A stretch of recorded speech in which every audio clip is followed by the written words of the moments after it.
In this video, we're going to be looking at microfoam milk. In aiming to make third wave specialty coffee at home, the milk we put in our coffees is fundamental to the taste. And as lattes, flat whites and cappuccinos are growing in popularity, we'll show you why mastering microfoam is so important. In the past, many cafes would hand over coffees with coarse and foamy textures, with large frothy bubbles, very little flavor balance, and foam that wasn't integrated with the coffee. In more recent times, texturing milk has improved, and what we are aiming for now, and what we want to help people create at home, is that lovely velvety and silky microfoam milk.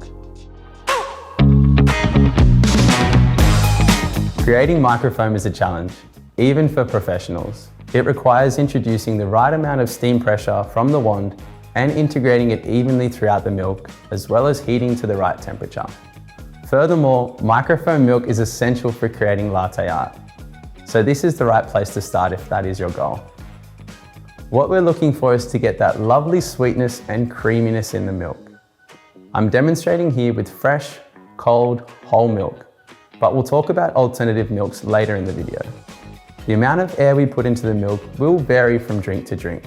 For example, a cappuccino will require slightly more air and texture. But for the purpose of this demonstration, let's imagine I'm creating milk for a latte. Something I want you to keep in the back of your mind when steaming milk is texture, then temperature. We should introduce air to the surface of the jug before it gets too hot. Otherwise, you might run out of time to get your desired froth level. Firstly, purge the steam wand until you see a steady flow of steam coming out of the wand. Secondly, the wand position may vary for each user slightly. However, I choose to rest the tip towards 3 o'clock. Rest the tip 1 centimeter below the surface of the milk and slowly introduce air by gently pulling the jug downwards and away from the machine. Listen for that paper tearing sound. That's where you'll see the microfoam being produced. If you hear a high-pitched squeal, then no air is being introduced and your tip may be too low. To avoid this, simply lower the jug slowly until you hear the paper tearing sound. On the other hand, if you're getting bubbles that are too big, you may need to submerge the wand a little lower. Make sure you keep the milk in a nice circular vortex-like motion. When I'm happy with the texture, I'll bring the jug back up to prevent any further air entering the milk and keep it swirling until I've reached my desired temperature. Here we're aiming to balance the right amount of air with the right temperature and texture. So if you aren't heating enough, it's not going to bring out the sweetness to the milk.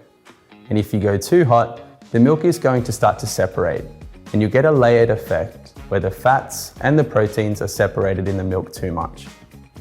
We recommend that you don't heat higher than 65 degrees Celsius or 150 degrees Fahrenheit, as the milk can start to split at this temperature. When you've heated it to your desired temperature, stop texturing and wait until the steam has fully stopped. Gently remove your jug and swirl the milk in the jug to integrate the texture. Don't forget to wipe and purge your steam wand.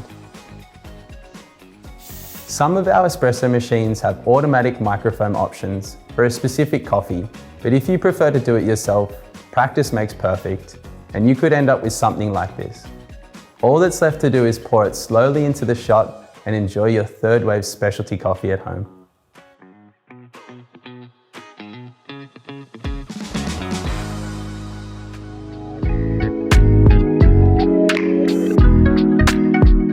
Today, we have so many alternative milks available. Whether people are choosing them for dietary or sustainability reasons, there are many options. Some of the ones that have been around for a while include skim milk, whilst on the non-dairy side, you've got options like almond, soy, oat, coconut, macadamia, rice, and goat milk. With all of these alternative milks, a lot of what we're trying to do with the texture is replicate the same results that we can produce with whole milk. In general, the higher the fat, protein, and sugar content, the easier it is to texture with alternative milks.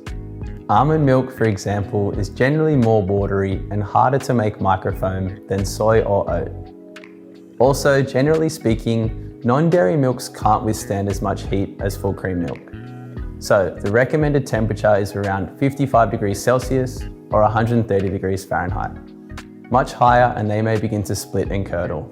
I recommend experimenting with different brands of milk, different temperatures and different textures to see what your preference is for your coffee.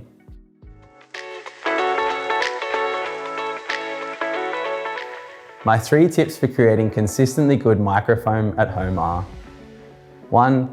Always remember texture and then temperature. 2. Purge your steam wand before and after every use. And 3. Never retexture previously used milk. Enjoy.